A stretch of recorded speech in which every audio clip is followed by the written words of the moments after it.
convidado para vir repartir consigo essa noite um debate sobre o nosso país. E essa felicidade cresce quando tem a oportunidade de repartir a mesa com o ilustre professor Sérgio, que preside a Fundação de Amparo à Pesquisa de Santa Catarina. Quero cumprimentar o coordenador docente do evento, o professor Maurício, e aos estudantes e estudantas todos. Eu quero cumprimentar a pessoa da Kaline, agradecer a ela o esforço e o apoio para eu poder chegar aqui. Me permitam cumprimentar meus companheiros do PDT, que é o meu partido, o Manuel Dias, que é o secretário-geral, e o Rodrigo, que dirige o PDT aqui na nossa Joinville. Eu vou conversar um pouco sobre o Brasil e peço a vocês que a gente faça um esforço para não aceitar que o Brasil seja reduzido a essa miudice mesquinha que tenta obrigar os brasileiros a estar numa falsa alternativa entre coxinhas e mortadelas. O Brasil não cabe nessa miudice, isso é uma redução à complexidade dos nossos problemas, é uma redução ao potencial extraordinário que o esforço de inteligências diferentes, um diálogo aberto, sem preconceito, preciso e necessário, absolutamente imperativo, para que o país encontre alternativas para o gravíssimo momento que nós estamos vivendo. E para dar coerência a isso, eu tenho chamado os auditórios que me distinguem com a sua atenção, meu caro professor, para uma viagem rápida que seja a 1980. 1980 é um ano crítico porque podemos simbolizar nele o fim de um ciclo histórico do desenvolvimento brasileiro, que é o fim de um ciclo que se convencionou chamar nacional desenvolvimentista. O Brasil era nada quando acabou a Segunda Guerra Mundial, do ponto de vista econômico, era um país rural, 82% do povo morava no campo, e era um país que extraía seus excedentes econômicos na monocultura do café, aqui para baixo, e da cana-de-açúcar lá para cima. O resto era um país rural que produzia basicamente para a sua própria subsistência. E esse projeto nacional desenvolvimentista produziu um fenômeno que foi em apenas 3 décadas e meia, tirando o Brasil do nada, funda uma burguesia nacional e com ela se elabora a 15ª economia industrial do planeta. Isto não é pouca coisa e já é uma lição preciosa, especialmente para os jovens brasileiros, que olhando a vida como ela está hoje, nessa notícia mal cheirosa, infame, repetida, do colapso político, da ladroeira, da vulgaridade, enfim, de tudo que nós temos assistido, há uma ronda de depressão coletiva no Brasil e de desconfiança das nossas próprias potencialidades de futuro. Portanto, é muito bom que a gente recupere a ideia de que este país, a nossa própria gente, debaixo do mesmo céu, com a mesma contradição desse solo querido e sagrado, o nosso povo produziu um fenômeno para a humanidade admirar. Saímos do nada e viramos a 15ª economia industrial do planeta em apenas 3 décadas e meia. Agora a China vai nos superar, mas até muito pouco tempo o Brasil era o mais fenomenal episódio de crescimento econômico da história do capitalismo mundial. Esse modelo morre, e eu vou tentar explicar as razões para isso, menos para fazer história e mais para a gente ter as pistas do que está acontecendo com o nosso país hoje. Mas ao morrer, este modelo nos lega um colapso da política.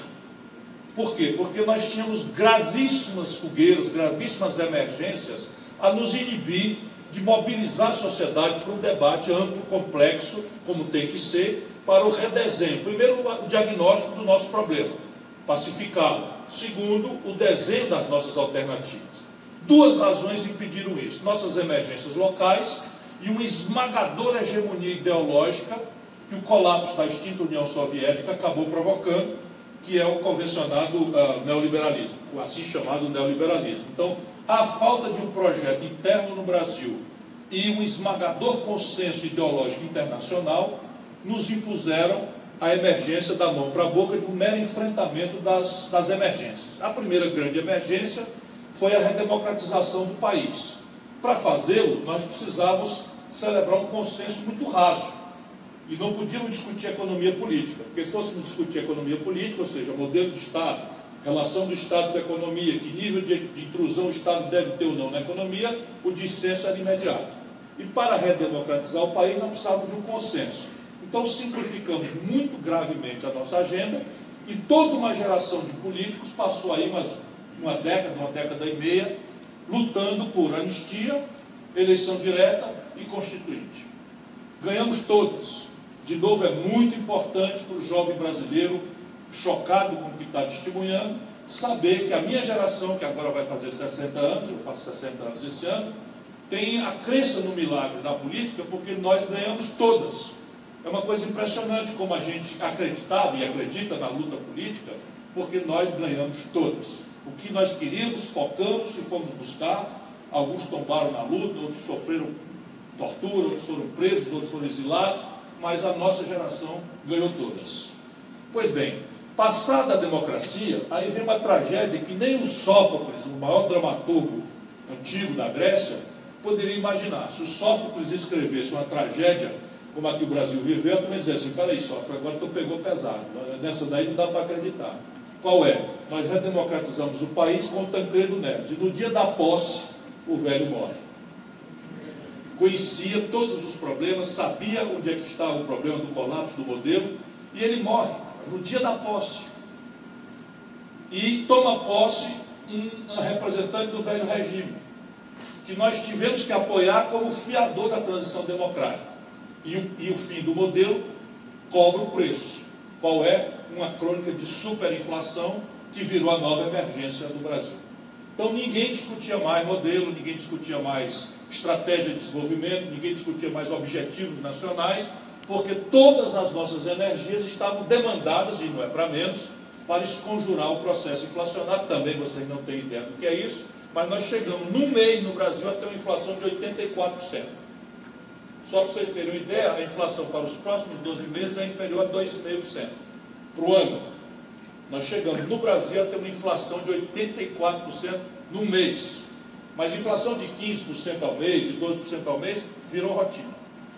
E aí, ganhamos também, enfrentamos, aí já estou eu taludinho, já sou ministro da Fazenda, ajudei o Itamar Franco a fazer o real.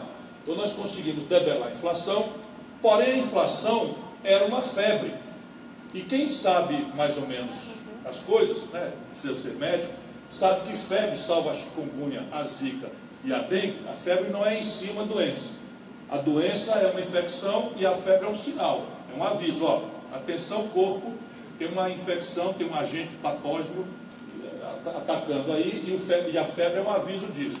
Mal comparando, a febre do Brasil era a inflação, mas a infecção era o modelo que morreu. De novo, conseguimos ganhar a parada, e aí transformamos o êxito de enfrentar a febre numa grande festa, que virou um projeto de poder, financiamos um ciclo de consumo populista insustentável, e o país quebra. Mas aí já estou chegando contemporaneamente, já fica por aqui claro que o Brasil teve um projeto que morreu. E aí o que aconteceu nesse período? Olha como isso é chocante. Em 1980, o Brasil representava ao redor de 1% do comércio do mundo. E a China representava 1% do comércio do mundo. O Brasil com 130 milhões de habitantes, a China com 800 milhões. Ou seja, o Brasil ontem, sob o ponto de vista do tempo histórico, ontem, 1980, o Brasil era um país relativamente mais rico e mais desenvolvido do que a China. Hoje, o Brasil representa os mesmos 1% do comércio mundial e a China representa 12,5% do comércio do mundo.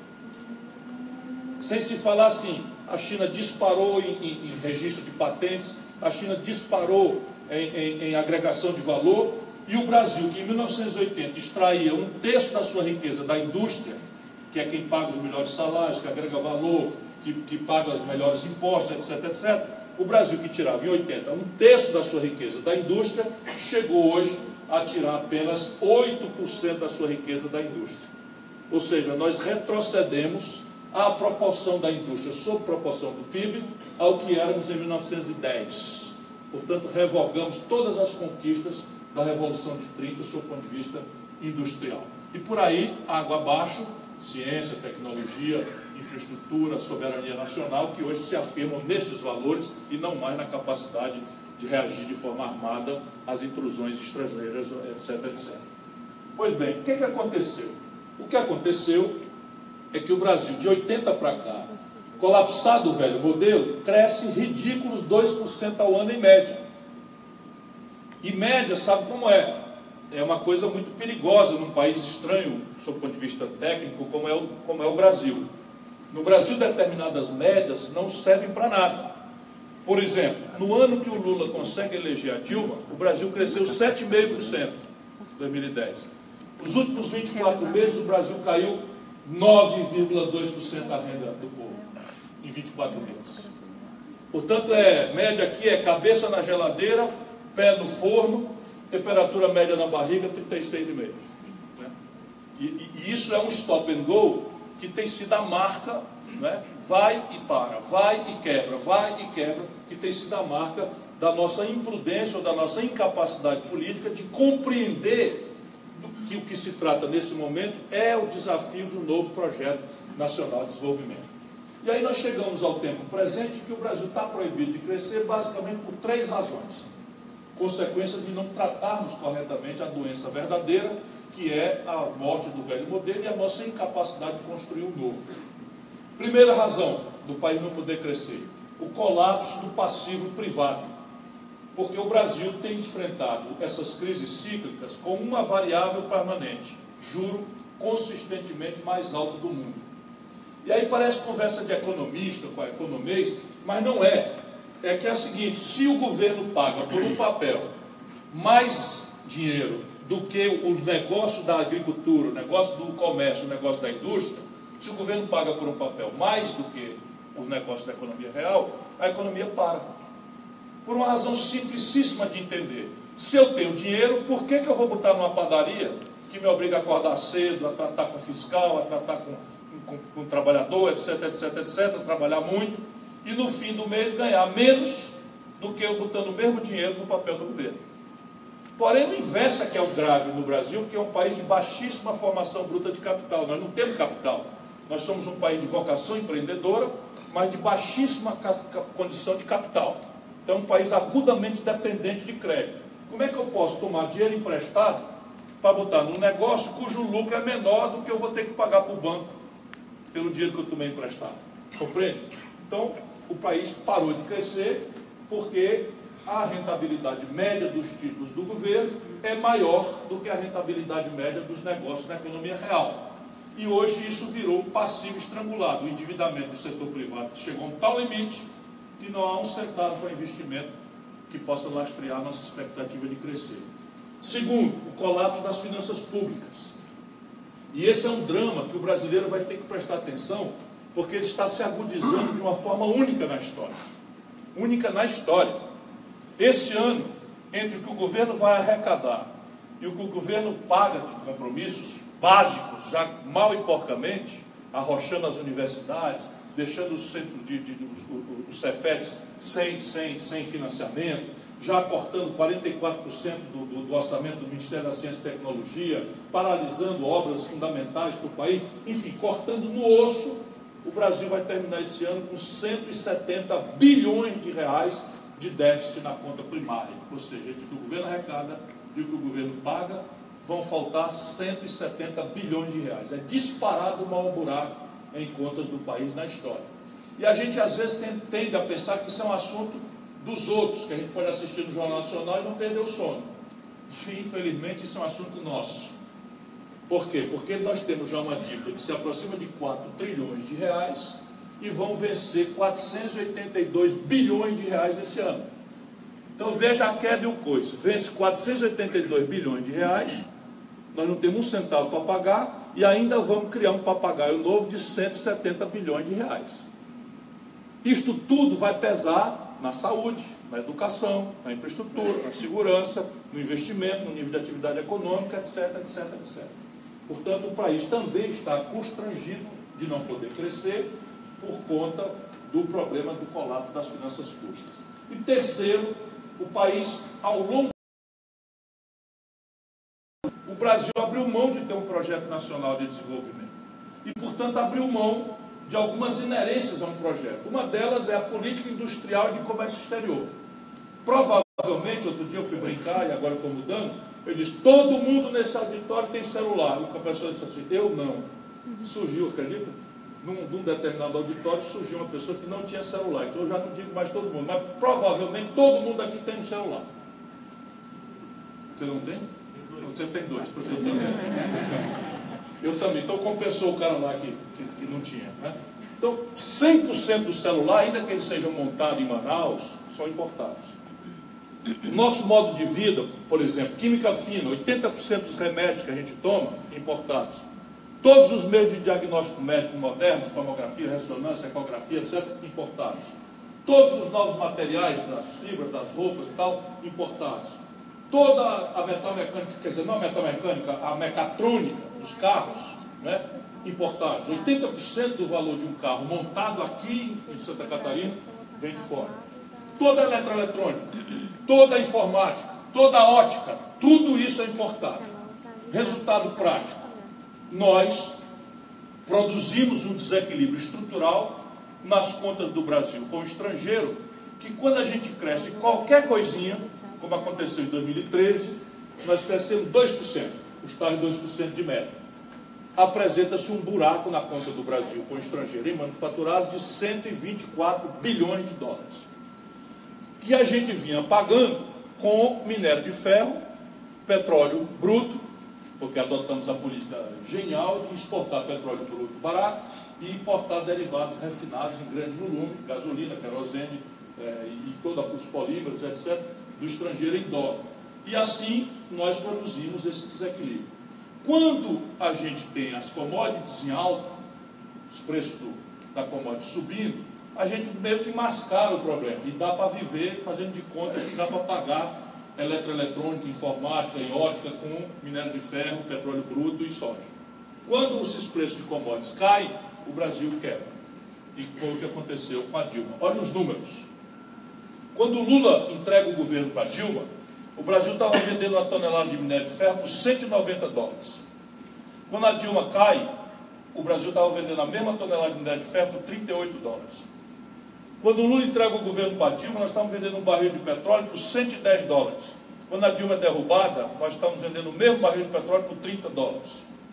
Resultado, como é a cara dessa quebra? É uma desvalorização do valor da nossa moeda frente ao dólar. E aí, de novo, parece conversa de economês, porque a grande elite não quer que o povo domine esse assunto. E esse assunto é dramaticamente popular. Por quê? Porque a gente não compra dólar, mas a gente come pão. E, eventualmente, no domingo, a gente come uma pizza. Pão e pizza é trigo. O Brasil não produz trigo com suficiência. Portanto, tem que comprar do estrangeiro. E tudo que a gente compra do estrangeiro, paga com dólar. Quando o Lula entrega para a Dilma, a gente precisava de R$ 1,75 para comprar um dólar de trigo. Quando a Dilma é derrubada, a gente precisava de R$ 4 para comprar o mesmo dólar de trigo. Resultado, o preço do pão e da pizza sobe. A gente não compra dólar, mas anda de ônibus.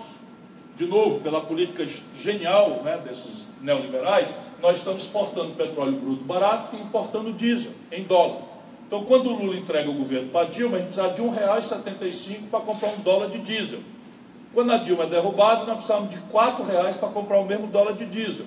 Resultado, sobe o preço do diesel, sobe o preço da passagem de ônibus. Lembra dos protestos que aconteceram? Era porque já vai o caldo aí da decepção, porque você tem um padrão de consumo que está financiado a uns 75 dólares e passa para 4, todo mundo empobrece e se sente enganado, porque normalmente isso acontece depois da eleição. Aconteceu com o Fernando Henrique, aconteceu com a Dilma, a mesma coisa, daí vem a raiva do povo, né, dos seus governantes e a desmoralização de todos. A gente não compra dólar, mas toma remédio. Quando o Lula entrega para a Dilma, a gente precisa de R$ 1,75 para comprar um dólar de Tilenol. Quando a Dilma é derrubada, a gente precisa de R$ 4 para comprar o mesmo dólar de Tilenol. O resultado, do preço dos remédios subiu. A consulta do oculista ou do dentista podia não ser referida a dólar, mas todos os materiais dele, a broca, a anestesia, o sorinho para fazer a dilatação da pupila, tudo é importado. Portanto, o dentista e o oculista fazem o cálculo da sua consulta em dólar. Ele precisava de 100 dólares por consulta, era R$ 175. Quando derruba, meu irmão, que beleza, está ligando o ar-condicionado aqui. Eu estou na andropausa, você ficando velho. Aí o cearense vai sentir calor em Santa Catarina. Não está perto de se acabar, não é pouco não. Então, repare, chegamos ao tempo presente. Se este diagnóstico for correto, nós precisamos trabalhar. E a ideia aqui é trabalhar dentro de uma perspectiva compreensiva dos problemas. O Brasil precisa devolver a si próprio, a sua inteligência, a capacidade de fazer um acordo no método, para que nós possamos fazer do debate uma coisa produtiva. Vocês são acadêmicos. Você imagina o que é um debate em que um professor entra e começa a falar de resistência de materiais, e você reage falando em maleabilidade. Ainda tem a ver com resistência de materiais, não, mas você reage falando de química. Isso é uma Babel, é mais ou menos o que está acontecendo no Brasil. Por exemplo, tudo que está sendo feito no Brasil desconsidera essa realidade que eu estou relatando para vocês e acha que o nosso grande problema é fazer um ajuste fiscal pelo lado da despesa, o que é absolutamente impraticável, o que não quer dizer que nós não temos que criticar todas as despesas, mas assim, para achar bilhão, não vai achar nessa proporção, cortando a despesa, para ganhar confiança dos agentes internacionais. Isto nunca aconteceu na história da humanidade. Só para vocês verem a importância do que eu estou tentando propor. Um acordo ao redor do método. Se a gente estabelecer que a questão é essa, o debate vai ser produtivo. Mas não dá mais, é para você, no debate nacional, fazer a apologia da ignorância e a simplificação grosseira de problemas complexos. Como se tudo fosse uma questão de trocar Chico por Manel ou Tereza por João. E acredito, não é. O Brasil precisa de um projeto, ou seja, precisa ter plano de curto, médio e longo prazo, estabelecer metas, objetivos, avaliação, controle, quem faz o quê, quantificação de custos, né? E avaliação, supervisão e controle. Nacional por quê? Porque as condições de empreender não são globais. A mitologia da globalização não nos esclarece que a única coisa que está globalizada é a informação. É a única coisa de fato globalizada é a informação. Porque um garoto africano, um garoto asiático ou brasileiro, ele toma notícia em tempo real do standard ótimo, maravilhoso de consumo disponível e refere a ele, é induzido a referir a ele uma busca absolutamente doentia pela felicidade. Isso parece uma digressão filosófica, mas não é. Nosso estar na vida é uma busca ansiosa pela felicidade. A minha geração fazia esta busca ansiosa pela felicidade no ambiente espiritual, estou falando de religião, no ambiente subjetivo, no amor romântico, na poesia, na serenata, né? Enfim, no amor romântico, na equivocada viagem lisérgica, uma série de coisas. Porém, a nova geração está empurrada a referir sua felicidade a quanto de uma expectativa de consumo lindamente excitada por uma oferta global, eu dou conta de praticar com a renda apertada que tem. E isso é a ciência da infelicidade que a humanidade está experimentando. A grande patologia contemporânea é que não há possibilidade de ninguém ser feliz referindo sua felicidade a consumismo. E isto está matando o planeta e está destruindo a própria vida em comunidade. Nós temos hoje 65 milhões de refugiados, é o maior volume de refugiados da história da humanidade. Mas vamos lá, se nosso estar diante da vida é a busca ansiosa por um padrão de consumo, a grande pergunta é, eu tenho capacidade de empreender para gerar esse padrão de consumo? A resposta é não. Por quê? Porque a taxa de juros não é global. Ainda hoje estavam me perguntando aqui na Federação dos Pequenos Empresários, como é que se supera a grande questão competitiva. Ora, se você não tem venture capital, que nem a expressão em português tem, você não financia inovação. E o Brasil não tem isso. Aliás, eu dizia que não tem. Aqui em Santa Catarina tem um belo experimento, em Florianópolis, como é que chama? Acati. Eu estive lá. Vocês precisam conhecer, é uma coisa espetacular, que é de vocês, é o único experimento em que um inovador, um garoto inovador, pode ter venture capital, que é um tipo de capital de risco, que se associa no risco grande, porém na potencialidade extraordinária de uma startup, de um empreendimento novo, usado, etc. A tecnologia não é global e, por fim, a escala não é global. De maneira que o Brasil precisa entender que a questão nacional volta a ter uma contemporaneidade, uma modernidade absolutamente aguda na contramão da mitologia da globalização. E, por fim, desenvolvimento. O país tem hoje 14 milhões de desempregados. 10 milhões já são quase os brasileiros empurrados por biscate para o trabalho informal, correndo do rapa nas cidades médias, grandes e pequenas por aí fora, na antivéspera da tragédia social, que é o genocídio de jovens negros pobres nos bairros das cidades por aí afora, o drama da saúde subfinanciada, uma infraestrutura precária que impede a nossa competitividade sistêmica. Tudo isso impõe o desafio do desenvolvimento. E desenvolvimento não é consequência fatalista do acaso, é consequência basicamente de 3 movimentos. O primeiro é elevar o nível interno de capital doméstico. Isso é uma coisa mais complexa, mas ao contrário do mito neoliberal, o nível de poupança que uma sociedade tem não é consequência casual do entrechoque espontâneo do mercado. É consequência de arranjos institucionais que a política faz ou deixa de fazer. Só ela faz, bem feito ou faz mal feito, não há outra alternativa. Segundo, uma convergência estratégica entre estados empoderados, empreendedores convergentes ideologicamente com estratégia de desenvolvimento consensada ou hegemonizada, e uma universidade, uma academia apta a responder aos desafios técnicos científicos desse desafio desenvolvimentístico. E por fim, não há desenvolvimento sem um investimento em gente. O Brasil tem hoje 16% dos garotos de 18 a 25 anos matriculados no ensino superior. Só para vocês terem ideia, a Colômbia, muito mais pobre do que o Brasil, passou 20 anos sob uma guerra civil sanguinolenta, tem 42% dos garotos de 18 a 25 anos matriculados. Olha, isto daqui é tudo desafio complexo, mas é completamente praticável se nós brasileiros, voltando ao que disse no começo, não deixarmos que nos imponham a miudice de nos dividir entre coxinhas e mortadelas e passarmos a reunir pessoas diferentes, convergir a nossa inteligência, fazermos um acordo no método e prosperarmos para um novo modelo de desenvolvimento. Muito obrigado por sua atenção.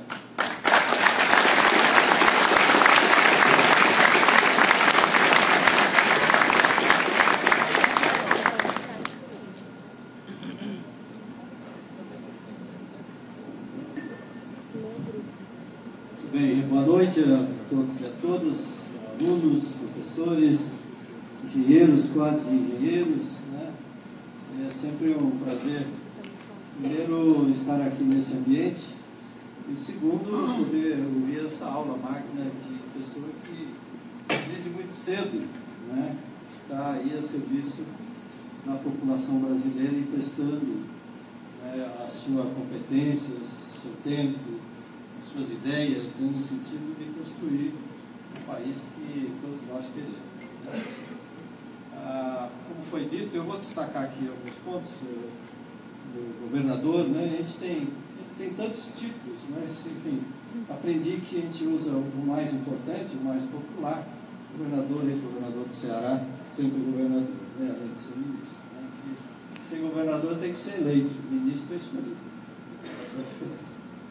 Mas um ponto que a gente destaca aqui é a complexidade do problema, certo? Então, acho que o senhor foi muito feliz nesse sentido. E aqui alguns reflexos do diagnóstico, no sentido de dizer a circunstância que hoje nós vivemos, e qual é o passo seguinte, e dizer, bom, qual é a nossa próxima agenda, né? Claro que qualquer agenda, qualquer projeto tem que ter um bom líder que a gente possa apoiar. Mas eu vou aqui até a título de provocação, eu não sou cientista político, eu sou um engenheiro administrador e às vezes nós engenheiros aqui vamos muito direto ao ponto, um raciocínio mais cartesiano, né? Mas quando o senhor aponta assim, bom, tem juro alto e por conta disso o mercado fica não competitivo, e porque o governo ele é concorrente a esse recurso e é muito ambicioso, né, necessário para poder cobrir as contas. E o senhor fala também das contas do governo, também do déficit, né, de 170 bilhões. Né? Eu vejo assim, como cidadão, eu faço parte dessa mesma geração sua, né, em 68, AI-5, eu era presidente do centro acadêmico, ainda me lembro da UNE, e sou um pouquinho mais velho que o senhor, 9 anos só, e então vivi todo esse período, mas uma coisa que a gente observa é assim, é o o Estado querer resolver os problemas. O Estado é grande demais. Se a gente compara, eu estou simplificando, talvez o senhor não concorde comigo, né? Mas se a gente olhar dos 170 bilhões que hoje de déficit, onde é que está o dinheiro, esses 170 bilhões? Não está na ciência e tecnologia. E nós não gastamos não investimos nem 1% disso. Né? Nós estamos com 1,2% de investimento. Né? Então, porque independente de qualquer ideologia, no fundo, no frigir dos ovos, no final da conta, né, o que a gente está falando é de dinheiro, ou seja, o dinheiro do bolso para consumir mais ou consumir menos, ou o dinheiro no governo para poder oferecer serviços públicos ou não, ou o dinheiro em algum lugar. Mas se a gente olhar, né, a gente ensina lá na universidade, né, nós somos aqui, sabe, governador, nós somos aqui, a maioria alunos de engenharia. Engenharia no Brasil é 6% dos formandos. E muitos de nós aqui nem vamos para fazer engenharia, vamos fazer outra coisa. Claro que o engenheiro tem essa capacidade também.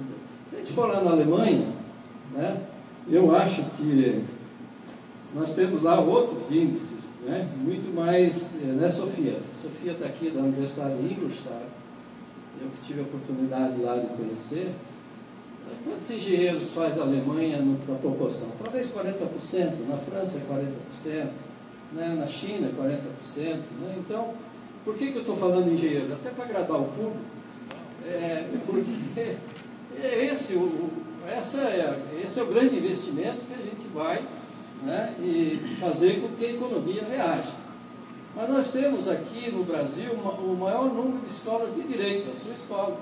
Nós temos 1.100 escolas de direito. O resto do mundo não tem somado tudo 1.100. Né? Então, onde é que está esse processo? Está no controle, está no gasto. Né? Controle é custo. Né? O melhor seria você não ter controle. Né? Para que controlar? Né?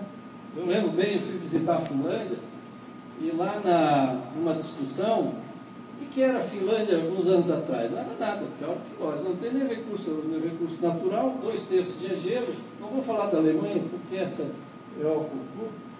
Então, a Finlândia tem 5,3 milhões de habitantes, um pouco menos do que Santa Catarina, e veja os índices todos, né, de educação, de social, de criminalidade, qualquer índice que você tenha indicado, está lá. Né?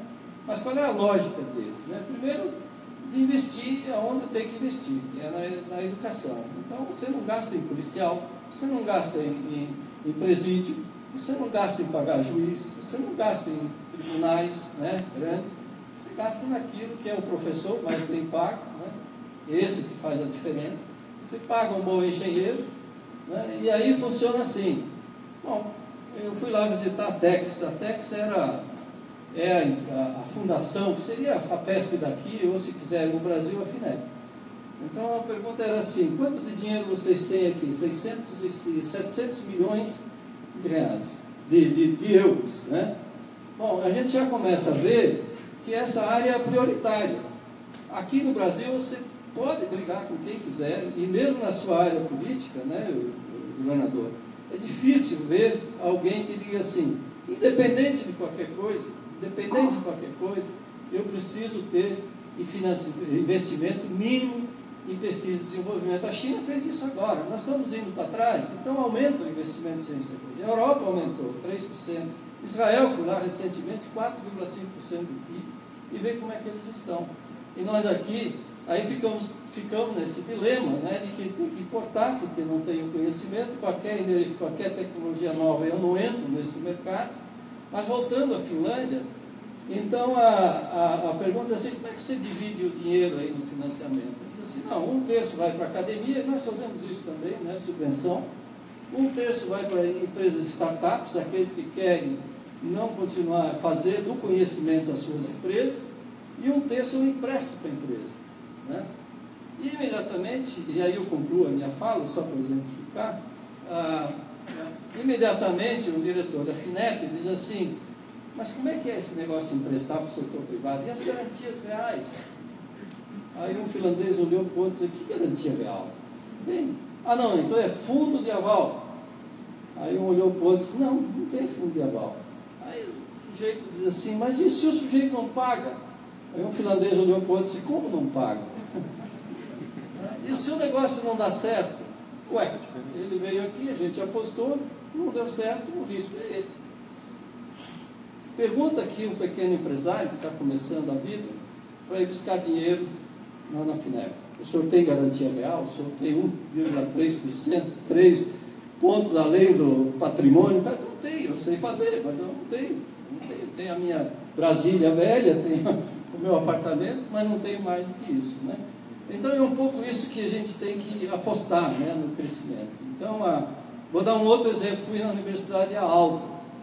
Universidade Alta, você tem a universidade, aí eu quero tocar no outro ponto, que é a questão burocrática. Você tem a universidade, lá dentro da universidade você dificilmente distingue quem é empresário startup, quem é aluno, quem é professor, e pode ir em qualquer lugar. Na Suécia, agora eu fui recentemente também, vi tudo isso, né? Porque aí você pergunta, como é que o aluno aqui dentro da universidade, ele cria a sua empresa? Nada, ele chega, defende a sua tese, e uma equipe diz assim, ok, eu gostei, você vai ficar aqui, eu te dou o crachá. Simplesmente isso, dou o crachá. Aí diz assim, como é que ele sai? Devolve o crachá. Devolve o crachá. Né? Aqui, nós somos aqui, eu estou na Universidade Federal de Santa Catarina, vocês estão no campus, boa parte que eu vejo os crachás da UFSC, né? Que é a promotora. Nós financiamos uma incubadora lá, há 10 anos, a fundação, e a Procuradoria da Universidade diz assim, não pode criar CNPJ dentro da universidade. Então, está lá vazio, não pode. Né? Se você, toda vez que eu vou financiar lá uma empresa, nós temos um programa muito bom aqui, chamado Sinapse da Inovação, estamos lançando amanhã, já aproveito aqui, a 6ª edição do Sinapse da Inovação, a maioria conhece aqui, que é transformar conhecimento em CNPJ. Já criamos 400 empresas, com 50 mil reais, 50% dessas empresas vêm de gente que fez doutorado, melhor ciência. Com isso a gente cresceu no estado, só para lhe dar um exemplo, já que eu vou fazer um parênteses aqui, nós crescemos nesses últimos anos 6,9% em Florianópolis, 3,8% no estado, e hoje estamos crescendo muito mais, 50 mil empregos em high-tech, isso com uma miséria de dinheiro. Temos 4 mil empresas em high-tech. Não devemos nada a ninguém. Eu dou testemunha aqui que muitos nossos estudantes que vão para o exterior, eles são absolutamente capazes de criar qualquer tipo de empreendimento, até melhor do que lá na Alemanha. Porque na Alemanha o cara quer empreender, o governo diz assim, fica aí 3 anos que eu financio. Aqui você dá 80 mil reais para o sujeito, 60 diz assim, se você não for útil, não criar o seu primeiro cliente em 8 meses, você morre. Né? Então nós somos muito mais práticos. Então, assim, a expectativa, e já aqui provocando, a nossa expectativa é dizer assim, independente da ideologia, independente do modelo econômico, independente de qualquer coisa, nós temos que criar as nossas prioridades aí dentro desse plano. Né? O governo dizer assim, eu não vou gastar todo esse meu dinheiro por alguns privilegiados, que ficam só no controle atrapalhando os outros, né? Mas vou investir naquilo que é empreendedor, naquilo que emprega, e que é pouquinho dinheiro. 1%, independente se vai mal ou se vai bem. As grandes empresas aqui, eu estou em Joinville, né? Se a gente vai lá na Embraco, né? Quanto é que elas investem? No mínimo 3,8% do seu investimento bruto, independente se vendeu a geladeira ou não vendeu o compressor, né? Mas está ali, hoje é líder mundial, né? Assim como a VEG. Então o Estado também tem que ter essa posição de dizer assim, independente de qualquer coisa, eu tenho aqui o meu recurso para ciência e tecnologia, que é tão pequenininho, né? O orçamento para esse ano, né, de ciência e tecnologia não dá 5 bilhões. O déficit do governo é 70 bilhões. Ora, paga mais 5 bilhões, né? Não somos nós que estamos fazendo esse defeito, esse déficit, né? Nós estamos multiplicando. E se você parar a ciência agora, dificilmente você recupera. É diferente de uma ponte, né? Eu não tenho a ponte hoje, mas eu faço a mesma ponte. Então, assim, a expectativa, o senhor que é um grande candidato à presidência da República, assim, promissor, né, que a gente gostaria de ver assim, alguém dizer assim, eu vou liderar esse país e a primeira coisa que eu vou fazer, eu vou investir naquilo que definitivamente tem que investir.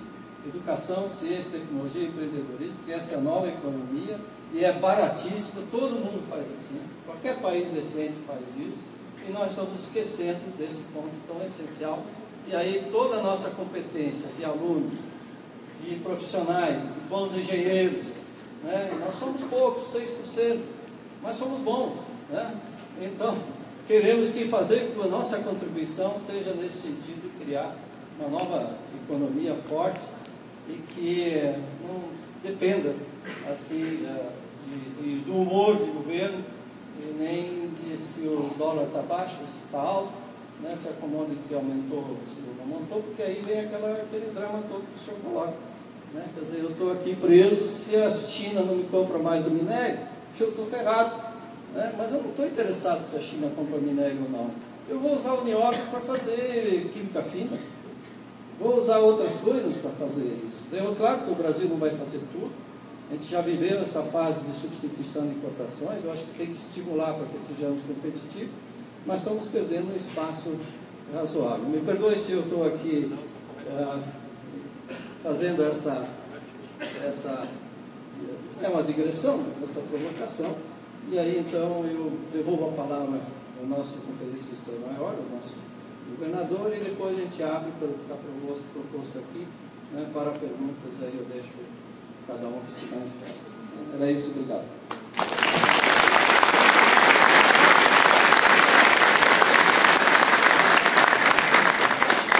Não há que se desculpar, a não ser por ter falado tão pouco, porque de fato qualificou muito o painel de hoje à noite. Quando a gente é chamado a refletir sobre o Brasil, nós temos um certo paradoxo.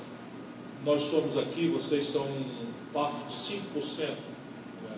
5% da sociedade brasileira que chegou nesse ápice de estar no ensino superior e professores. Então nós temos um problema, que é a nossa consciência estar informada dos desafios do século XXI. E o Brasil tem agendas retardatárias do século XIX e do século XX. E temos que estar olhando para o século XXI também. Então, o meu esforço é tentar dar objetividade a essa aparente caos. E assim são coisas práticas. Por exemplo, a agenda da reforma agrária é uma agenda do século XIX. E ela já nem vale mais tanto como valia lá atrás a ideia que Santa Catarina preservou, e só Santa Catarina, de que é possível sobreviver em um mundo de larga escala, de adensamento tecnológico intensivo, conservando a pequena propriedade por modos inovadores de associação, em que pequeno junto com pequeno acaba resolvendo as contradições da falta de escala e de intensidade tecnológica e de acesso ao mercado, inclusive mercado global. Santa Catarina é talvez o único exemplo no Brasil que conseguiu passar do século XIX para o século XXI sem cometer a estupidez da concentração de terras, etc. Fundar uma burocracia, que está perpassando as suas grandes questões aqui, fundar uma burocracia meritocrática, profissional, estável, manualizada, socialmente controlada, é outro desafio do século XIX. O Brasil, quando troca de presidente da República, pode trocar 36 mil lugares na gestão. 36 mil lugares na gestão. Vocês imaginam o que é a continuidade de qualquer política minimamente séria? Nenhuma política. Por exemplo, no Ceará nós temos 77 das 100 melhores escolas do Brasil pelo IDEB. Das 100 melhores escolas pelo IDEB, 77 estão no Ceará. O melhor IDEB do Brasil é a minha cidade, Sobral. Mas isso é porque nós conseguimos coesão política e estamos trabalhando nisso há 20 anos. E agora estamos começando a colher os frutos. Estamos saindo da avaliação brasileira para o PISA. Queremos estressar a rede cearense com os padrões e estándares internacionais de avaliação, que é o sistema PISA, para poder a gente se exigir um pouco mais. Agora, é fato, não é, professor, que nós precisamos pôr em perspectiva a grande figura. Então, a pergunta importante, ou a provocação mais instigante de todas as inteligentíssimas provocações, vem da afirmação ou da pergunta de que o Estado brasileiro é grande. Como grande, nesse contexto, é um adjetivo, a gente precisa achar algum jeito de olhar isso de forma substantiva. E eu ando propondo isso, porque é um inferno o debate disso sob o ponto de vista de interdição ideológica. É um inferno, é irracional completamente. E há racionalidade possível. Então eu pego o seguinte, o orçamento talvez seja o critério mais objetivo, mais prático da gente ajuizar o tamanho do Estado.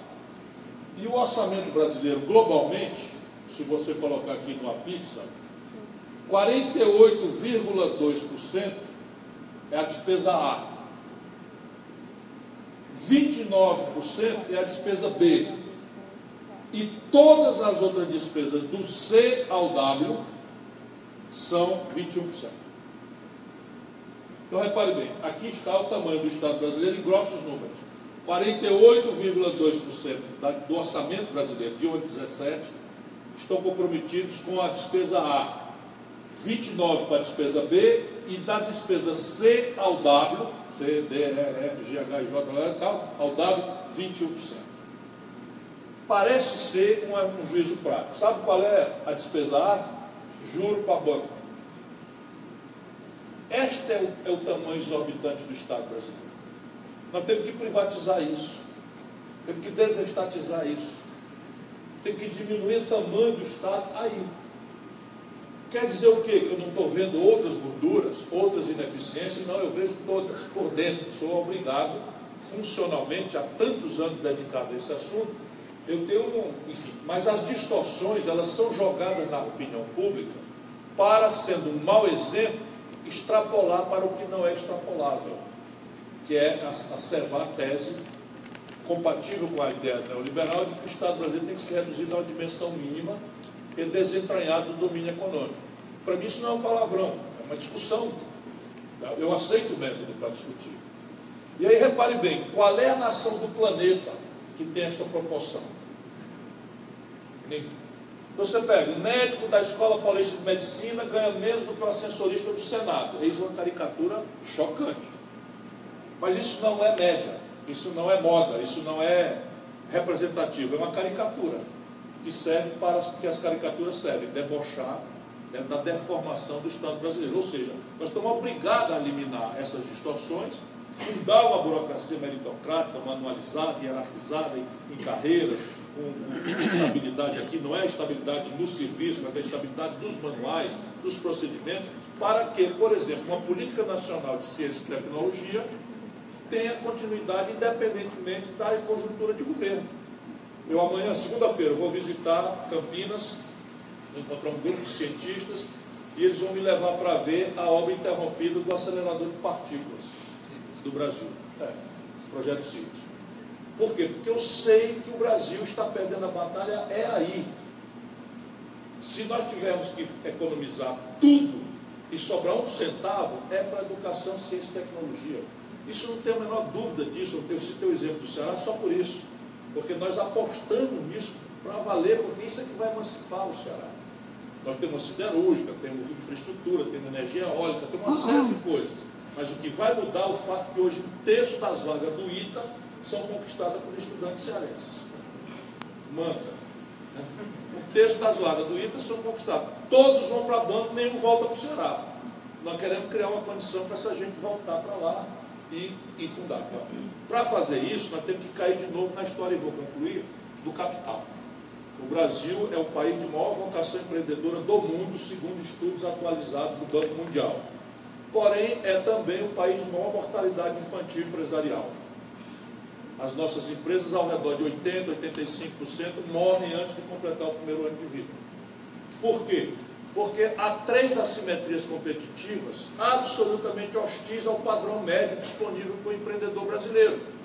Primeiro, financiamento no custo e no formato. Não existe fundos relevantes de venture capital. Aliás, a gente fala venture capital porque não há o correspondente sequer em português. Vocês acharam aqui alguns? Vocês falam? Não, capital de risco não é bem isso, porque, por exemplo, este cidadão que não pede garantia é porque o venture capital não é empréstimo. O venture capital não pede garantia a ninguém. O venture capital é um capital que se associa ao risco e extrai do potencial extraordinário a compensação desse risco. Então, o Venture Capital nos Estados Unidos tem um board, tem um coletivo. Esse coletivo, por regra, são juízes, são rapazes e moças muito preparados, e vem alguém com uma ideia absolutamente inovadora, portanto, prende riscos, porque se fosse uma coisa fácil, já tinha acontecido. Esse board ajuiza se vale a pena. Financia 10, 8 fracassam. Não precisamos nos chicotear tanto mais do que já merecemos, não. O Brasil, às vezes, se martiriza muito.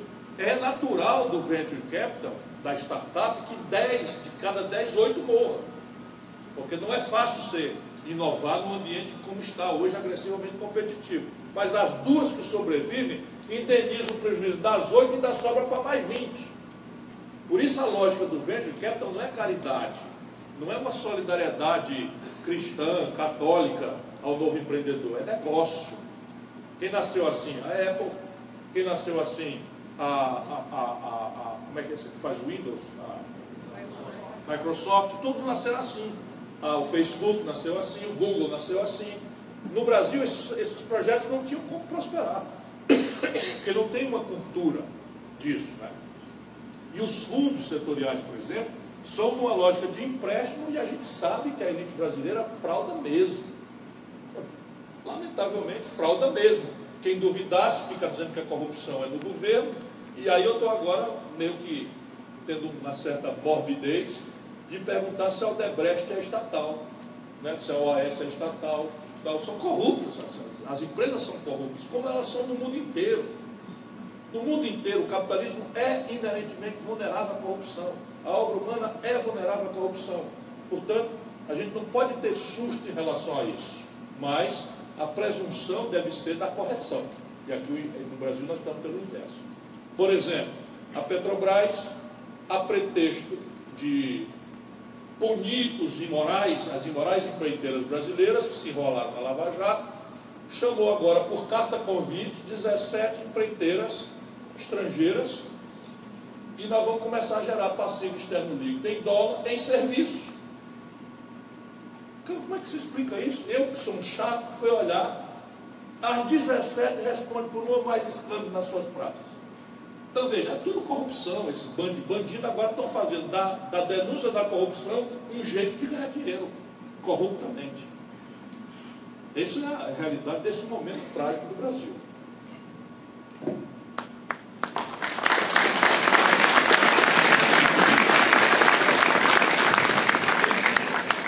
Vamos abrir a pergunta, assim, enquanto chega a primeira, aqui, talvez a gente junte 2 ou 3 perguntas ao mesmo tempo, se estiver de acordo, e aí você responde meio que por atacado. Mas, de novo, né, dentro daquela sua pizza de 50%, 54%, né, de 100, 48%, vamos arredondar para 50%, que é empréstimo, que é dívida de banco, é porque o governo gastou.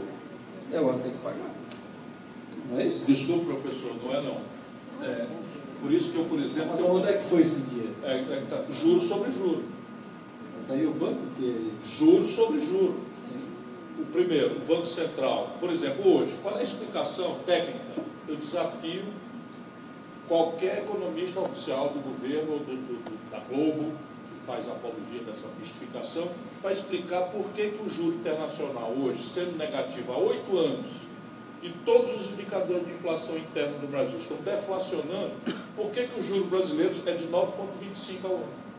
Qual é a explicação? Silêncio. Qual é a explicação? Mas assim, não, o risco Brasil, ok, então vamos lá. 2,5% de inflação projetada no futuro, mais 2% de custo pelo risco Brasil, a taxa de juros seria 4,5%. Por que é 9,25%?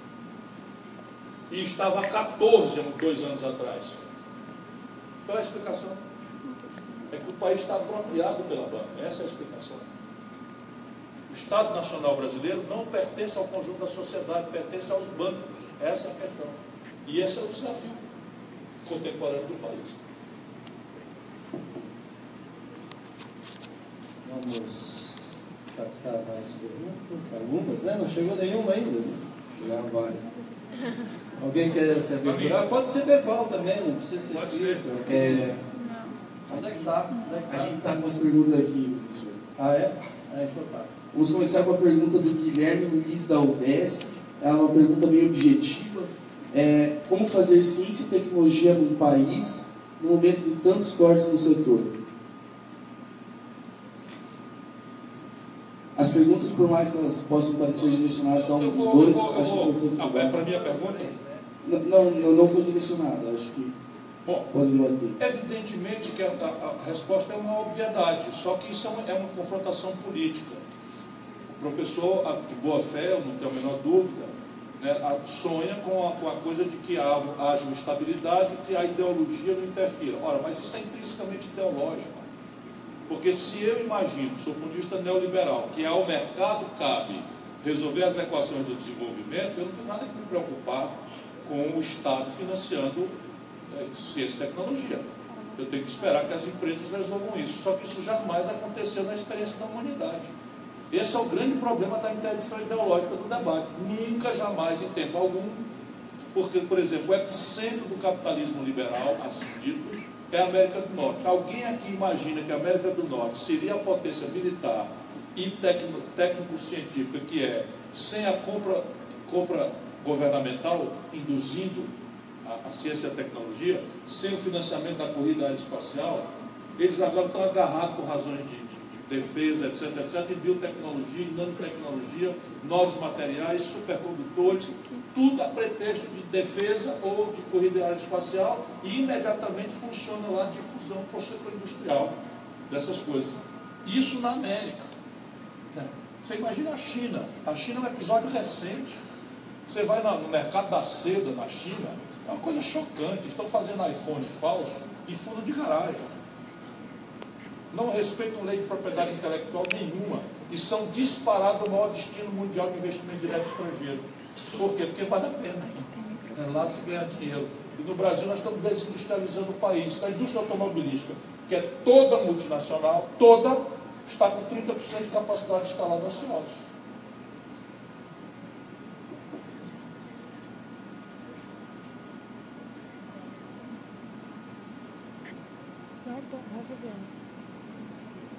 Vai, Fabiana.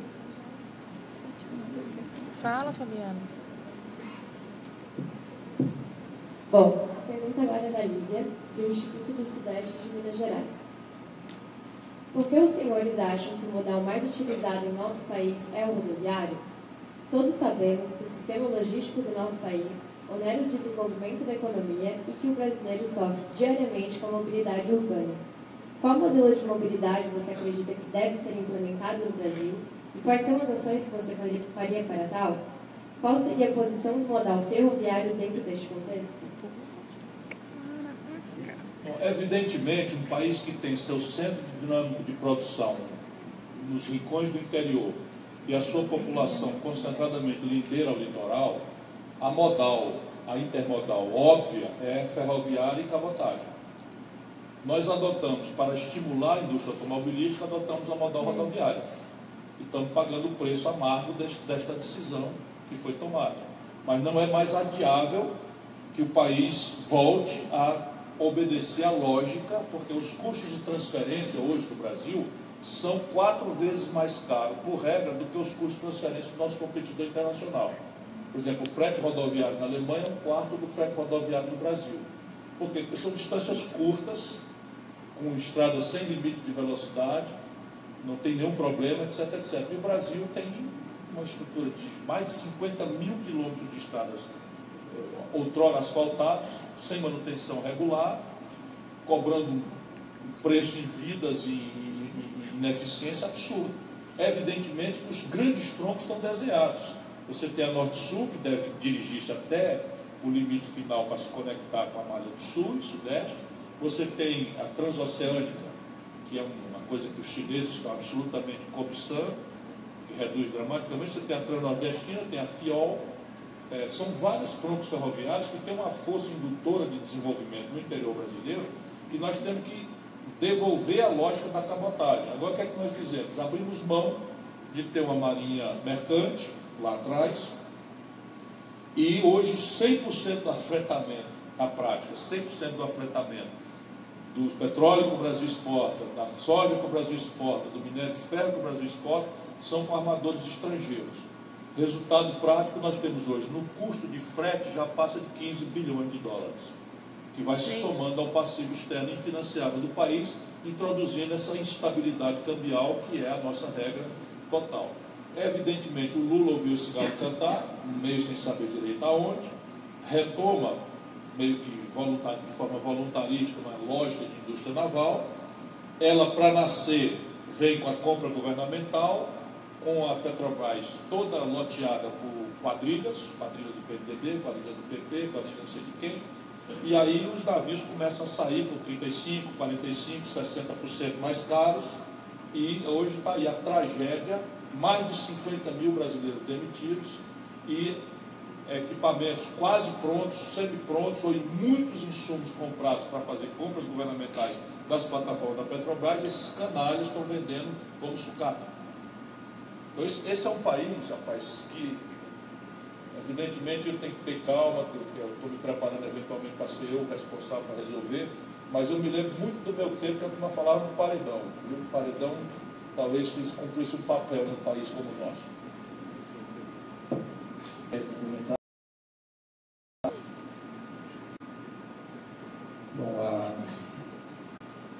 A gente discutia isso aqui em Santa Catarina, vou puxar aqui um pouco do nosso lado, embora a pergunta tenha sido feita em Minas Gerais.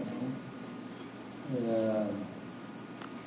O sistema ferroviário exige um investimento muito alto, é isso? Se você fizer o payback, não paga nunca. Principalmente acima, até 500 quilômetros. Principalmente aqui no nosso relevo, que é a Serra do Mar, a Serra Geral. Então, fica difícil na hora de botar na ponta do lápis alguém que vai investir. O governo federal não tem, o governo estadual não tem, então quem é que vai investir? O setor privado, tem que ter atrativo. E, então tem essa a dificuldade, né, de que ela não é, mesmo que a gente olha a Europa com todo o seu sistema de trens, lá tem subsídio. Né? Todos têm. Se você olhar a Suíça, com 2 bilhões de franco suíço, que vale mais do que euro, para manter o sistema da malha ferroviária funcionando. E olha que o investimento já foi feito, é só uma melhoria. Né? Então, como é que começa isso? Né? Esse que é o problema. Quem é que vai entrar, quem é que vai começar a colocar esse recurso? Então, enquanto isso, nós temos que ter esse investimento mínimo, né, até das rodovias. Nós temos aqui uma BR-101, se não fosse o pedágio, nós estamos andando em buracos, nem teria esse espaço que tem aí, que custaria muito mais para nós outros todos, do que pagar um pedágio de R$ 2,60, eu vou a Florianópolis por R$ 5,40 e volto por mais R$ 5,40, dá 3 litros de gasolina, no máximo disso, né?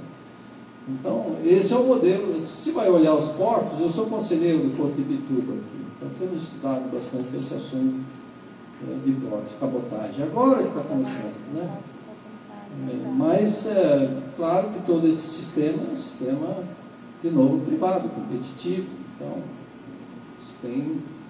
temos que trabalhar essa opção também, né? Mas as concessões de portos, as melhorias, né? Então, os aeroportos, né? Quer dizer, como é que a gente da Infraero não dá conta de resolver o problema dos aeroportos? Mas aqui, eu particularmente fico muito satisfeito que a Zurich Airport, né, vai administrar o aeroporto de Florianópolis. E tenho certeza que a partir de 1º de janeiro, os investimentos de 80 bilhões vão acontecer e nós não temos aquela calamidade que tem hoje, que foi feita pelo governo. Então, assim, né, quer dizer, tem coisas que a gente não tem como sair a não ser olhar os números, fazer os cálculos e ver quem é que bota o dinheiro na frente, quem é que investe para poder reduzir no longo prazo. Agora, é claro que isso sempre é no longo prazo. Até que isso não aconteça, nós vamos pagando o preço no dia a dia que está aí. Né? Os descontroles e a ineficiência do processo em si, né?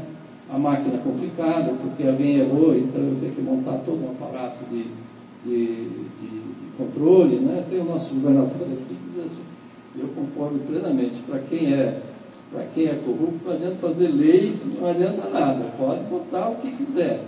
E para quem é honesto, não precisa nada disso, né? Então, a gente vê quem está aí em ciência e tecnologia, como é complicado, né, você fazer.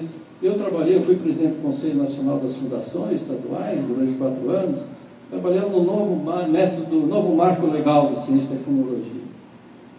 E lá no meio do caminho, então, dizia assim, bom, uma das coisas que a gente tinha que fazer é dizer assim, por que ciência e tecnologia, que é um projeto de longo prazo, meio incerto, eu não sei se compro um reagente, ou se compro daqui a 2 anos, ou se compro um microscópio, mas na hora de eu pedir o dinheiro, eu só tenho ou é microscópio ou é reagente. Então nós tivemos que modificar a Constituição para poder fazer isso. Isso faz já uns 2 anos. Está lá, emenda constitucional número 85. Está lá na Constituição o artigo 167, que diz assim, para ciência e tecnologia você pode migrar capital e custeio do jeito que você quiser. Como em qualquer lugar do mundo. O sujeito vai lá e pergunta lá, pega um recurso lá na Alemanha, o cara diz assim, quanto é que você precisa mesmo? É isso aqui, então, agora o que você vai fazer? Ah, é isso aqui, daqui a 1 ano você traz o resultado aqui, agora como é que você vai gastar? O problema é seu, não é seu. Então aqui a gente gasta 30% do tempo do pesquisador para fazer burocracia. Né? Então você tem um PhD cuidando lá do recibo, e aí se o recibo não sai assim, sai assado, você vai preso, né? Porque tem lá o Ministério Público, etc. Então essa ineficiência, infelizmente, a falta de recursos, né? E voltando aqui do capital e custeio, né? Capital e custeio, até hoje as autoridades lá do Ministério do Planejamento estão dizendo assim, não pode fazer. Eu digo, mas como que não pode fazer? Está na Constituição. Né? Então, assim, aquela pergunta, o que fazer sem dinheiro?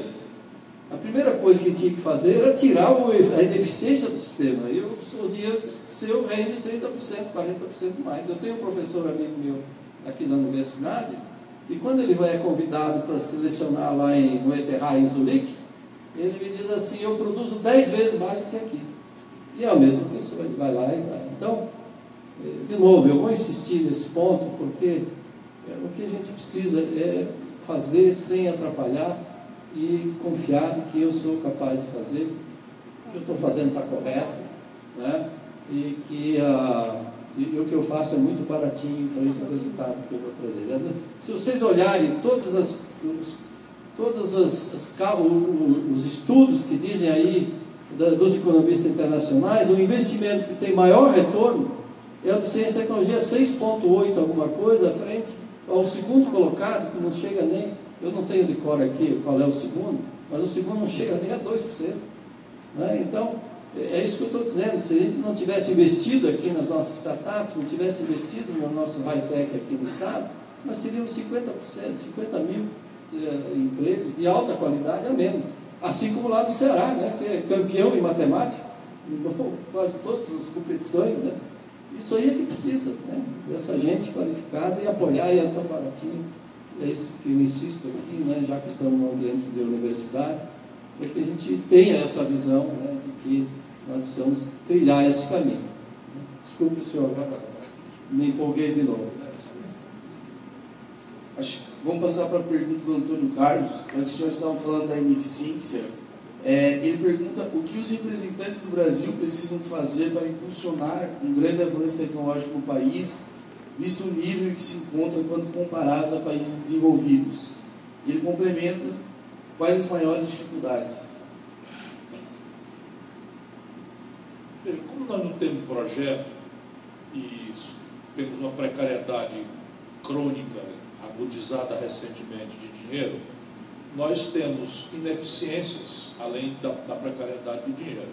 Então, o que eu advogo? Eu atribuo grande importância a essa ideia de projeto, porque o projeto definirá, com ampla legitimidade, um debate aberto do país, o projeto definirá que país nós queremos ser, com lapsos de tempo, 5, 10, 15, 20, 50 anos.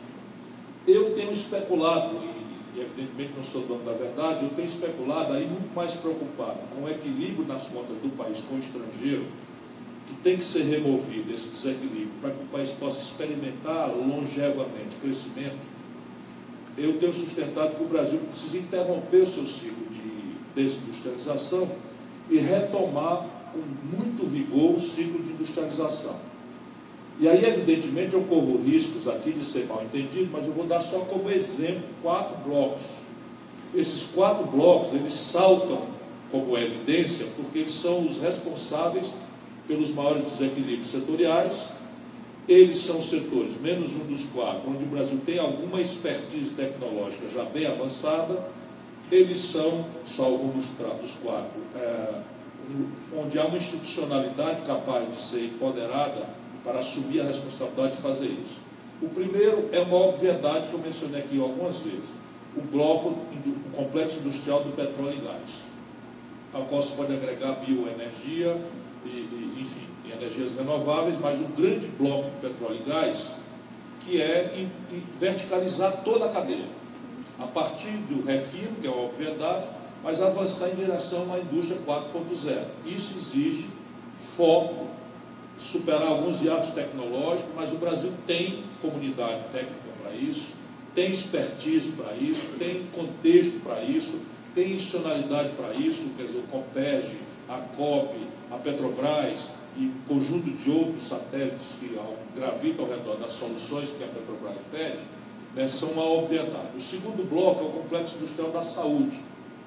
Só para vocês terem uma ideia, este ano a União Federal vai comprar do estrangeiro 17 bilhões de dólares. A União Federal, só ela. 17 bilhões de dólares do complexo industrial da saúde. Nós estamos falando aqui de coisas mais complexas, tipo tomografia computadorizada, ressonância magnética funcional, mas estamos falando de prótese, cama de hospital, bengala, sabe, coisas básicas. 70% do medicamento com patente vencida, e você com engenharia reversa, com incubadora de empresa, venture capital e contrato, compras governamentais, você supera esse problema. Agora, evidentemente, aí está também um desafio focado de uma dinâmica técnico-científica que vai produzir esse resultado em relativamente curto espaço de tempo. O terceiro é o complexo industrial do agronegócio. O Brasil tem a agricultura e a pecuária mais agressivamente competitivas do mundo. 40% dos custos de produção da nossa base primária de produção são importados. O Brasil tem 3 fabriquetas de fertilizantes da Petrobras, mas importa 70% do que usa. Não tem uma fábrica de agrotóxicos, não tem uma fábrica de implementos agrícolas, e o máximo de agregação de valor que nós fazemos no território brasileiro já está entregue a multinacionais, que é o esmagamento da soja. Então, evidentemente, você tem aqui os atores, você tem expertise, a Embrapa, enfim, bem estimulada, focando, já demonstrou capacidade biotecnológica para, inclusive, germinar soja no cerrado, que não é uma planta que dava no cerrado, ela foi artificialmente adaptada. E, por fim, onde teremos mais dificuldade, mas é o imperativo de um projeto nacional, é o complexo industrial da defesa.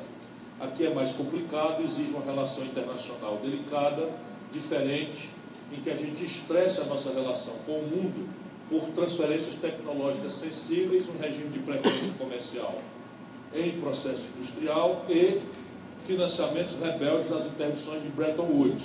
Porque aqui nós estamos falando de foguetes, satélite, propulsão nuclear, microeletrônica, etc, etc. Mas nós estamos gastando algo ao redor de 2 dezenas de bilhões de dólares com o nosso complexo da defesa, 100% importado.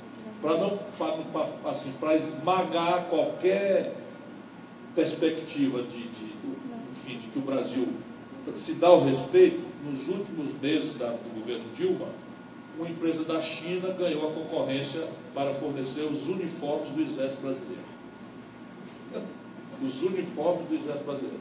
Foi um vexame tão grande que nós demos um jeito ali de sumir com essa licitação, foi cancelada e tal, não sei o quê, não é bem assim, não se trata disso, porque era simbolicamente o fundo do poço, em que o rudimento tecnológico de uma costura de um uniforme nós estamos transferindo para a China. E isso, se deixar o espontaneismo individualista do mercado, não vai acontecer jamais. Eu não resisto. Sim. Mas certamente é a 8666 que obrigou a importar da China e não comprar aqui, né, no nosso parque industrial, principalmente Joinville, Jaraguá, mas fazendo os uniformes no mundo inteiro. Eu acho que nós temos capacidade. Mas a hora lá... Não é só 8666, são as assimetrias competitivas. Por que a China se financia a juro negativo, A China tem uma indústria que opera numa escala absolutamente gigantesca, e a China, enfim, a tecnologia nesse caso nem a relevância maior, mas a China está dando surra no Brasil. Em matéria de registro de patente, a China está registrando 700 por um. 700 patentes chinesas por uma brasileira, contemporaneamente. Mas você olha assim, né? Você pega o nosso orgulho nacional, a Embraer, né? A Embraer fatura 6,6 bilhões de dólares por ano. Está no mercado bastante competitivo, porque os novos estão vindo aí, embora ela seja a terceira. Ela investe em pesquisa 10,2% disso. Então vocês fazem o cálculo e veem quanto é que é. Né? Então a Embraer investe aí por ano 700 milhões de dólares. O senhor concorda comigo? Né? Bom,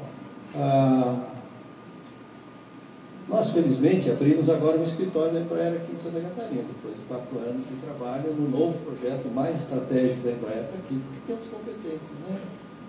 O senhor está acompanhando. Mas se você perguntar para a Embraer onde é que é melhor investir em P&D, em Melbourne, na Flórida, sem dúvida. Pode ir lá, toda a nossa linha de jatos pequenos tamanhos estão lá. Enquanto que aqui, né, você consegue ter uma subvenção de 8%, lá você tem 50%, tem 40%. Ou então em Portugal, né, está lá um grande grupo de pesquisa em Portugal. Ou em qualquer lugar do mundo. Né. Então, esse é um ponto. O outro ponto é assim, eu faço parte do Conselho Consultivo da FINEP, né? Fui lá semana passada. FNDCT, Fundo Nacional de Desenvolvimento Científico e Tecnológico, o maior fundo de ciência e tecnologia do Brasil é esse. Ele tem arrecadação de 5, 6 bilhões por ano. Mas aí o Ministério da Fazenda, ele contingencia tudo, liberou agora 340 milhões, não paga nem a dívida. Se for estendido agora para 170, o déficit, né, então vai para 600 milhões, né, e vai para o final. Bom, 600 milhões que é o Fundo Nacional de Desenvolvimento Científico e Tecnológico do Brasil inteiro, é menos do que custa o STJ. Supremo Tribunal Federal, que tem 11 ministros, custa mais do que isso. Né? Então, só que... quer dizer, por que eu tenho que fazer assim? Né? Por que eu não posso fazer diferente? Então, eu queria assim, deixar essa provocação, porque, de fato, né, a gente tem que... Vamos pegar a indústria de fármacos. Por que a nossa indústria de fármacos também não avança? Nós temos aqui um centro pré-clínico, no Sapiens Park, em Florianópolis, um dos melhores do Brasil. Você não consegue fazer pesquisa aqui porque a Anvisa não deixa. Porque lá, quem julga não é o técnico. Vai para os Estados Unidos, em 3 meses você está lá, funcionando, para fazer pesquisa. E toda a pesquisa da indústria de farmacêutica está indo lá para os Estados Unidos. Não vai. Então, quer dizer, no fundo, assim, sabe, o governador e eventualmente o nosso futuro presidente, essas coisas são ações que tem que tomar gerencialmente mesmo. Né? Quando eu digo assim, independente da ideologia mais da direita, mais da esquerda, eu tenho que resolver o problema da Anvisa, eu tenho que resolver o problema do financiamento, eu tenho que resolver isso aí no dia a dia. E aí é conta, é contabilidade, né? Aí é ministério, né? Aí não tem jeito. Né? Claro que eu não vou conseguir desestruturar toda a corporação, né? dos togados, mas é isso que acontece. Né? Então, vou estressar. Ficar quieto. Tem muita pergunta ainda, porque eu sou coordenador da mesa aqui, acho que está na boa? Está na boa? Eu volto ainda a Florianópolis, vou lá amanhã da aula, e à tarde eu estou aqui de novo. Na verdade, eu ia falar que essa é a última pergunta, e é do André, da UFSC. Minha pergunta vai a ambos. O senhor Ciro Gomes disse que para o setor de pesquisa crescer e, assim, o Brasil começar a sobreviver da pesquisa, precisaria de investimento do setor privado. O que os senhores pensam sobre a privatização de universidades públicas e como isso afetaria o setor da pesquisa no Brasil? E pensar. Vou ter clareza aqui, porque repare, eu acho que eu não fui muito bem entendido. O que nós precisamos fazer no do Brasil é ter um projeto nacional de desenvolvimento que vai definir aquilo em linha com o êxito civilizatório das outras comunidades nacionais. Quais são as premissas do êxito civilizatório? Invariavelmente, a institucionalidade é a mais variada possível, mas se você pegar qualquer experimento na história da humanidade, na geografia contemporânea do planeta, você vai encontrar só o trabalho acadêmico que eu fiz lá nos Estados Unidos, durante o período que eu fiquei lá em Harvard. Então, a minha pergunta era, será que existe algum traço comum que explique o êxito, o sucesso civilizatório, por detrás das retóricas, das institucionalidades as mais exóticas e das histórias cada qual mais distinta do que a outra? E eu tenho para mim que sim, existe uma explicação. 10 minutos? Eu não preciso disso. Existe uma explicação. E essa explicação são 3. Agora vou ferir aqui um pouco a última flor do laço em Curtibela, que é o nosso português. Primeiro, todos os êxitos civilizatórios se assentam no alto nível de formação bruta de capital doméstico. Isso é basicamente quanto sobra entre o que a gente produziu no ano e o que a gente consumiu no mesmo ano. Então, em números grossos, a China hoje guarda para girar o jogo do ano que vem 45% do seu PIB. Ou seja, a China está consumindo 55% do PIB e guardando 45% do PIB para girar a sua economia. A velha Europa, com todas as infraestruturas praticamente resolvidas, com tremendas dificuldades de ganhar produtividade em cima da excelência alemã, e britânica, italiana, norte da Itália, etc., etc., a velha Europa ainda tem 30, 32, 35% do PIB de formação bruta de capital. O Brasil, no melhor momento, dos anos 80 para cá, esteve em 17%. Neste momento, nós estamos reduzidos a 14%. E eu volto a dizer, o nível de capital de uma nação, formação bruta de capital de uma nação, não é consequência fatalista do acaso, é consequência de arranjos institucionais que a política faz ou deixa de fazer.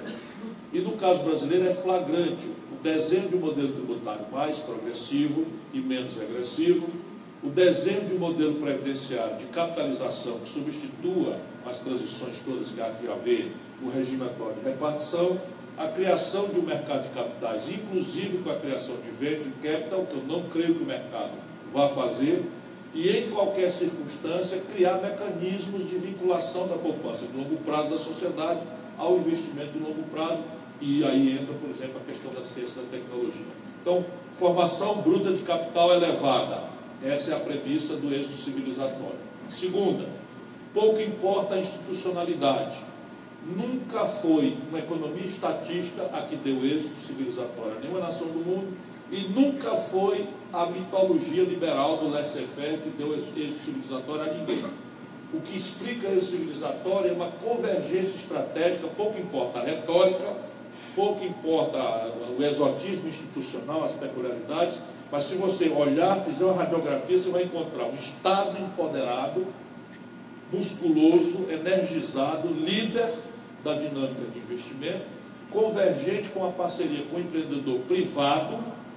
Por exemplo, a China diz-se um Estado comunista, partido único, o cacete a quatro. Você vai numa Yue, como eu fui visitar agora, eles estão investindo 40% do faturamento em pesquisa e desenvolvimento. 40%.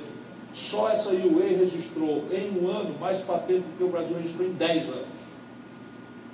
E aí ela se diz privada, mas quando você vai olhar, tem ali 1000 coisas do governo chinês ali com ela, trabalhando, estabelecendo metas e protegendo ela nas confrontações de propriedade intelectual, nas transgressões, etc., etc., dando a ela uma taxa de câmbio competitiva para exportar, dando a ela isenção de tributos, dando a ela base física, uma série de mecanismos que a retórica não interessa, mas é fato que você vai encontrar Estado forte, empresariado, empreendedorista convergente e a universidade umbilicalmente ligada a este consenso de desenvolvimento, produzindo as respostas técnico-científicas. Terceiro, investimento em gente.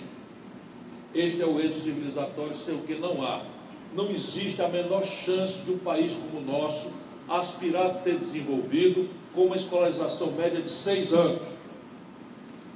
E isto é um número. Quando a gente vai olhar a qualidade do ensino que se dá ao povo brasileiro, é um crime. Um paradigma pedagógico lixo que está ensinando um enciclopedismo absolutamente old fashion, antigo e não presta para nada, e que nós somos bons sabedores de quase tudo, rasamente, não sabemos de nada profundamente. Esta é a grande questão, mas isso tudo se resolve com democracia política. Mas a premissa civilizatória é essa. E o investimento em gente tem a ver ancestralmente com a educação, e o experimento mais recente é o da Coreia e da China. O que a Coreia faz? A Coreia, 30 anos atrás, não sabia fazer um carro. O Brasil já produzia 500 mil carros por ano. A Coreia, 30 anos atrás, não tinha nada de eletroeletrônica. O que ela faz ancestralmente? Uma mudança radical no seu padrão de ensino, coloca ênfase na matemática, jornada diária na escola incrementada, porque aí está a base da engenharia e da inovação, sem o que não tem tecnologia. É conversa mole mesmo. Eu sou bacharel em Direito, mas um país que não investe em ciência, tecnologia, engenharia e inovação está condenado a conversa mole, ao beletrismo, né? Enfim, o que não desvaloriza as humanidades. É tudo muito importante. Mas se você quiser ser contemporâneo do que está acontecendo no mundo, a inversão é no paradigma pedagógico, é na jornada da criança na escola, é na ênfase que você dá em matemática. Informação cultural. Está faltando professor de matemática neste momento no Brasil. Dajane, por favor. Se incomoda eu repetir a pergunta para eu ser objetivo, eu sei que o tempo está se Não. Pode já. E a pergunta é da Universidade Federal. Bom, a pergunta é: o que os senhores pensam sobre a privatização de universidades públicas e como isso afetaria o setor de pesquisa no Brasil? Eu não sou nem contra nem a favor, mas eu vou dar aqui um exemplo. Né? Nós tivemos Ciência Sem Fronteiras, certo? Alguém aqui foi no Ciência Sem Fronteiras? Quem é que pagou essa conta? Isso foi para onde? Foi para a Inglaterra? Estados Unidos. Quanto é que a CAPES do CNPq pagou para você lá? $50 mil. Por que aqui tem que ser de graça? Qual é a qualidade que você teve lá e a qualidade daqui? Não sei. Pela média que eu identifiquei, está muito parecido. Né? Então, assim, qualquer estudante brasileiro vai para a Inglaterra? Vai. Você vai para os top 10 lá, quanto é que custa? 9 mil pounds. Você tem que pagar 9 mil pounds. Não tem jeito. Então, eu não sei até que ponto aqui tem que ser de graça. Eu leciono ali. Você me permite uma pausa? Sim, sim. Eu vou lhe explicar. É que na Inglaterra a carga tributária é 47% do PIB.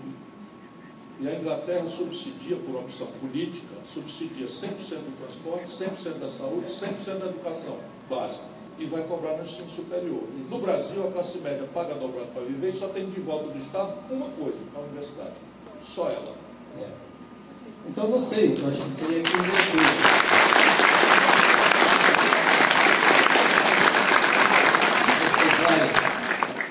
Eu pergunto lá para os meus alunos, assim, anos atrás, assim, qual é o grande problema na Universidade Federal? Hoje eles dizem assim, não tem estacionamento.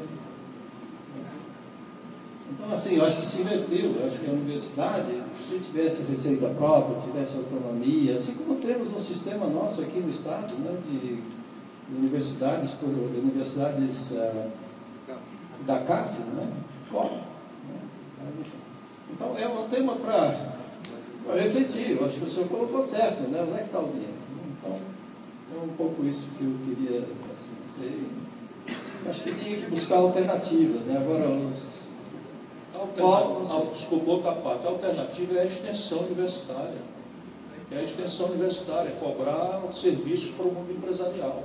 Isso é que é o cofinanciamento. Agora, o Brasil, a única coisa que devolve à classe média, que paga 27,5% de imposto na fonte, é a universidade. O resto, a população está pagando dobrado para viver, porque não acredita na saúde pública, paga plano de saúde, não acredita na educação pública, paga a educação privada para os filhos todos os dias, e crescentemente está onerado por segurança privada, porque também não tem.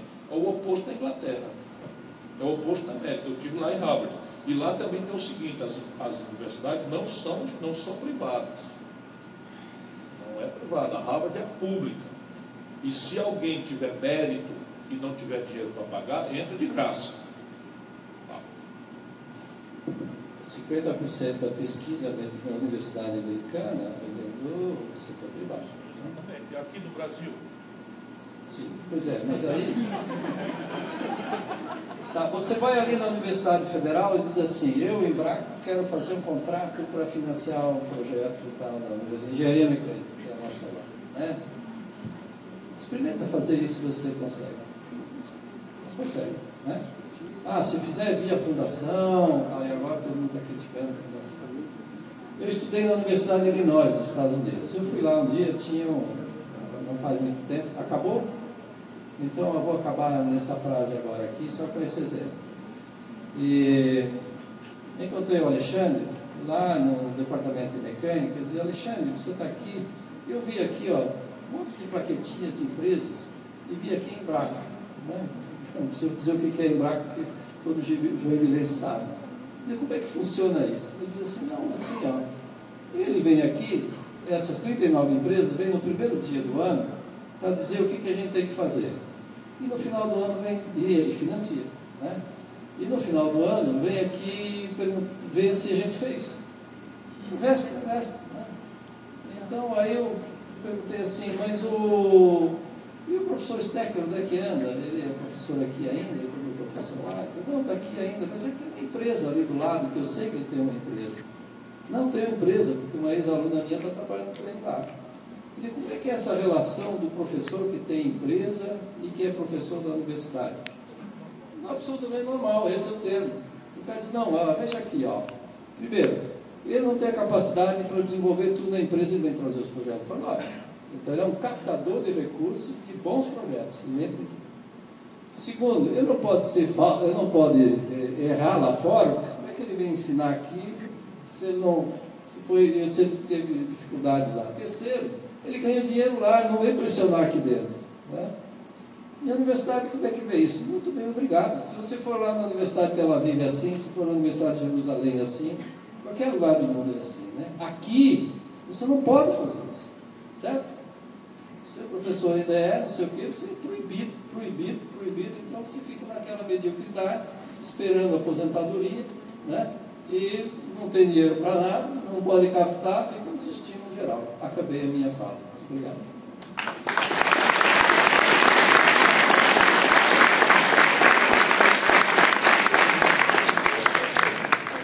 Bom, antes de encerrar, a gente queria agradecer a participação de todos. Nós realmente tivemos um volume bem grande de perguntas. Desculpa aquelas que não foram selecionadas, nós tentamos triar apenas as que versavam sobre o tema da nossa mesa. Os ônibus estão saindo lá na frente, a gente conseguiu